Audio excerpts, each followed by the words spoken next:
Okay, so this is my partner's newly acquired AJS Desert Scrambler.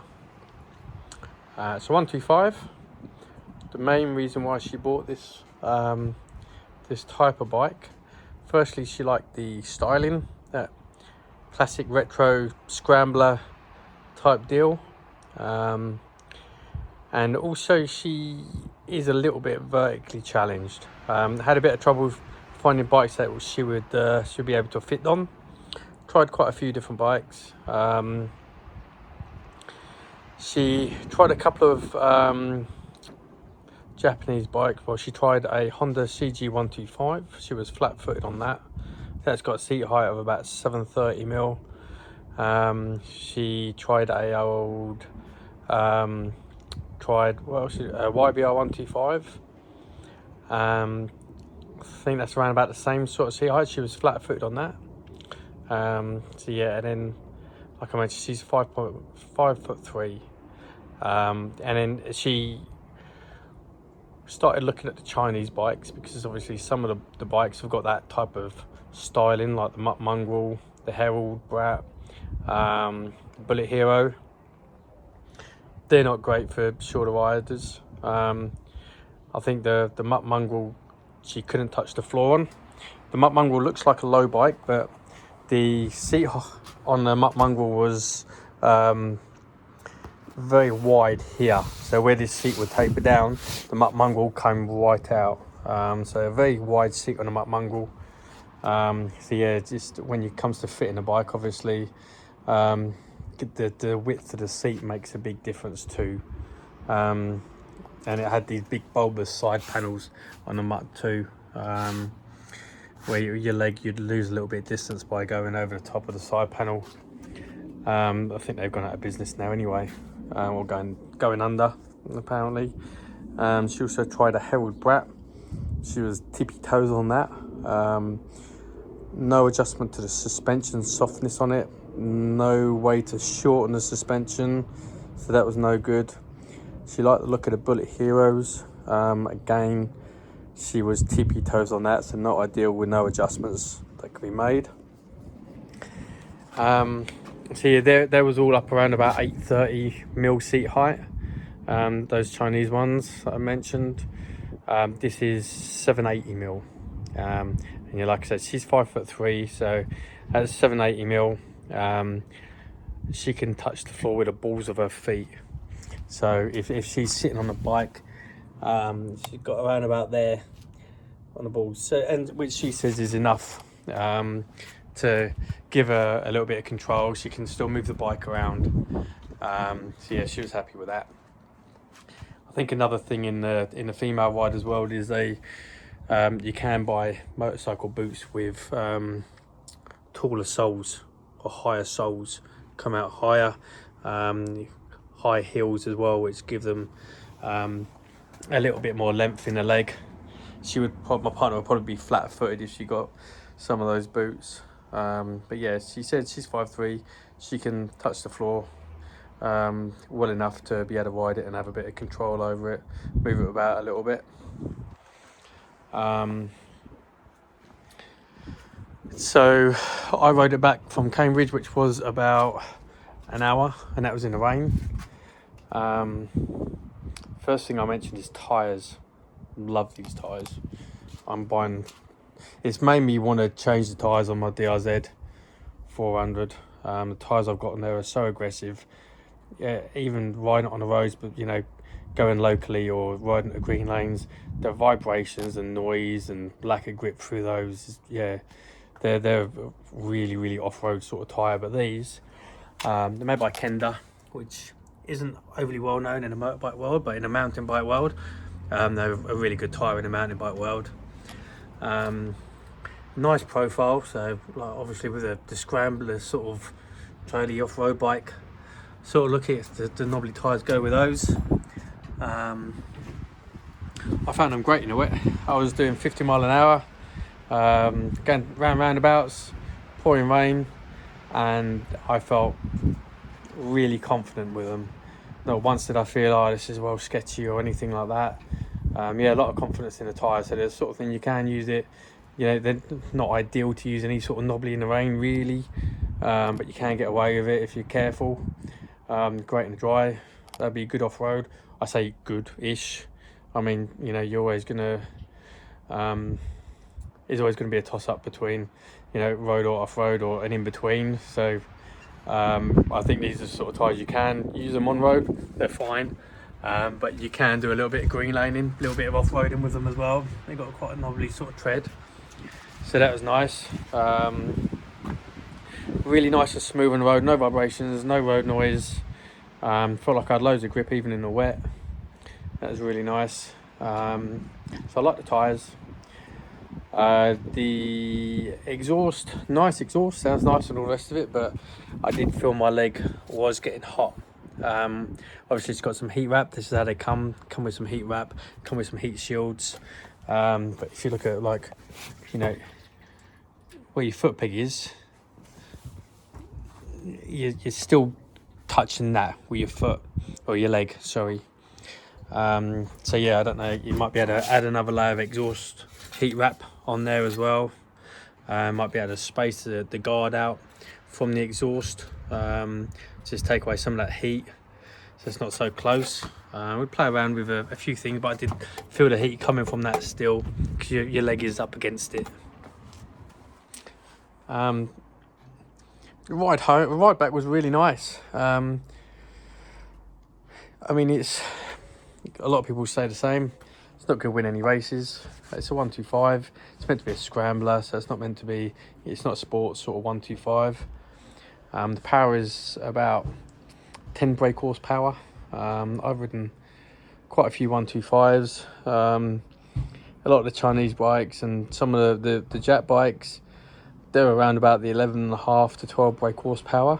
And I do notice the difference on a 10 brake horsepower bike.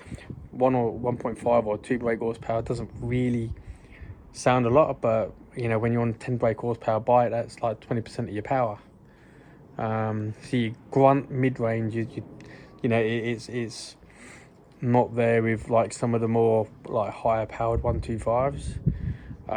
But it still does its job. It's meant to be, you know, like a nice little cruiser sort of thing, you know, enjoy some nice days out cruising around the lanes and stuff like that, commuting or whatever. It felt a little bit revvy, not that I know what I'm talking about, but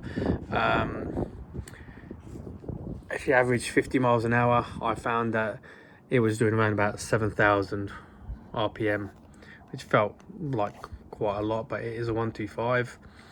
But yeah, it felt a little bit revvy at 50 miles an hour, around about 7.5. I had I watched a few YouTube reviews on it, and there was mixed sort of consensus of what the top speed would be. Some said it'd do 50, someone said it'd do 55, some guy reckoned it might do 60. So I thought I'd give it a try. Not ideal conditions, it was raining with knobblies, but I thought I'd yeah, just see what it would do. I touched 60 on it a couple of times. So it did do 60, but it's not the sort of thing you'd want to do 60 on it. Not good for the bike. Because yeah, at 60 miles an hour, it was around about 8.5 to 9,000 revs. So yeah, you're not happy at that sort of speed. Ideally happy about 45 to 50 miles an hour. But yeah, ride time nice. It's a fun bike to ride. Got a bit of bite to it with the exhaust. The exhaust does sound really nice. Good through tunnels, and yeah, a good fun bike to ride. Nice and light, it's agile. Feels nice quality. What else was there? So there was hang on, what else did I notice on it? I think suspension was quite hard. With the suspension, it's not, it is adjustable, but I think it's on its lowest setting there. I think you can only make it harder from there. So yeah, it's a very stiff suspension on the back. You do feel every bump, but that's okay. The seat's quite comfy. You're going back to the height wise thing.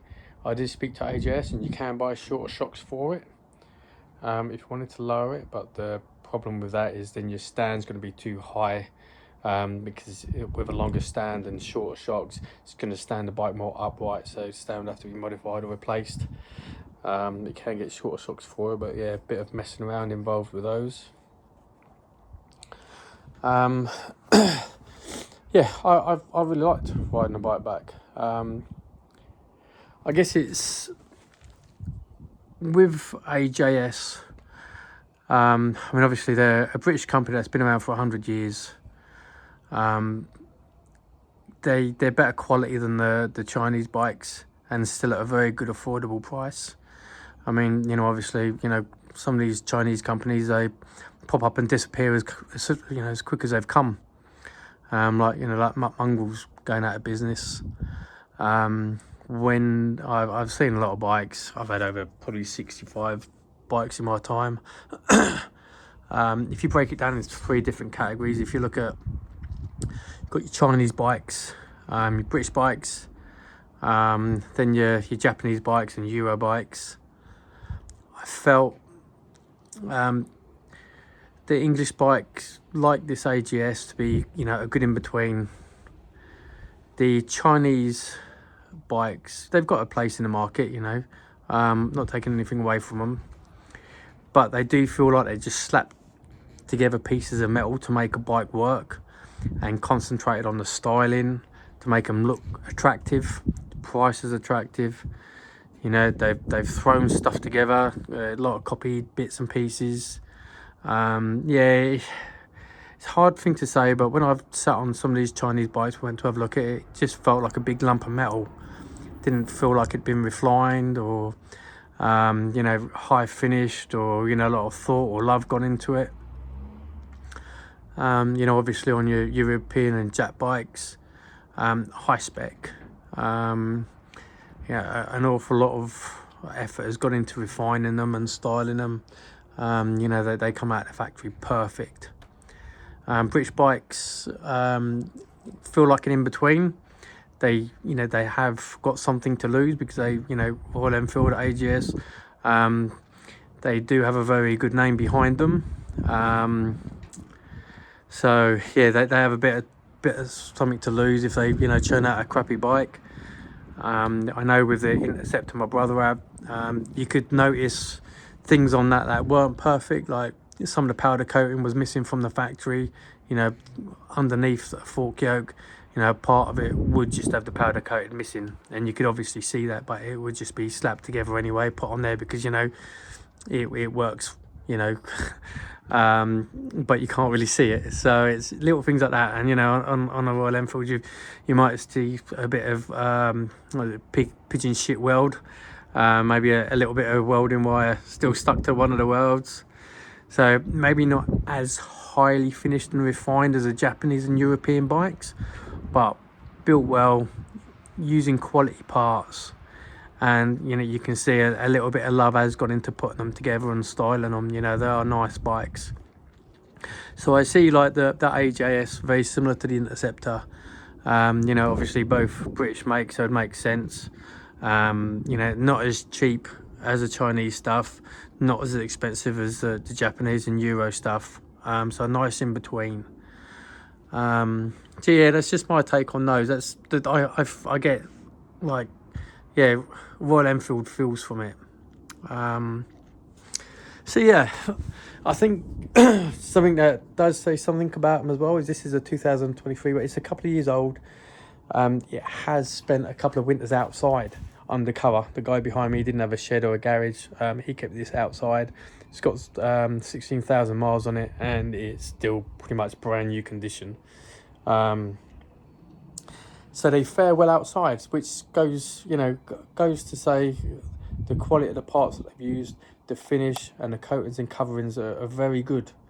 You know, I know myself with my bikes, you know, winters can be quite harsh on them. And this has fared very well being left outside under cover. But yeah, that's my little uptake on it. Brakes are a little bit different. It's got a centre stand. Yeah, brakes are a bit different, as in It's got dual braking, which is new to me. Apparently a lot of new bikes that come out nowadays, they have to have either dual braking or ABS. So with this, obviously you can spot the two hoses going to the front caliper there. If you just pull the front brake in, this one's got adjustable levers, the guy put it on. If you pull your front brake lever, that just operates your front brake. It's got three pistons. Two pistons by operating the front brake will activate on the front brake. So two pistons there. The third piston is from the back brake. So if you hit your back brake, it's activating your rear brake, your rear disc, your rear caliper, and it's operating one of the pistons on the front brake. Whereas if you hit your front brake, it's just operating the two pistons on the front brake. So that's a new one on me. But yeah, it works fine. Yeah, stops very nice. Has a little bit of engine braking. Fuel injected.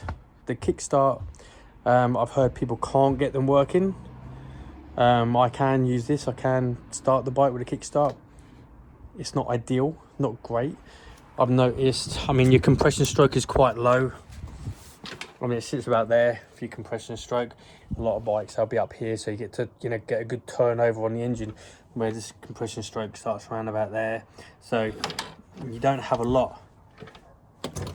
I don't want to knock it off the stand, but you don't have a lot to kick it. But it will get you out of trouble. The electric start works perfectly. And yeah, if you get stuck, you can get it started with the kickstart. I've got it started okay with it. Yeah, that's my take. Looking forward to borrowing it off the missus, taking it out for some runs. Good fun locally. Like I say, happy at 45, 50. Gonna do a bit of green lane tonight and see how we go. All right, thanks.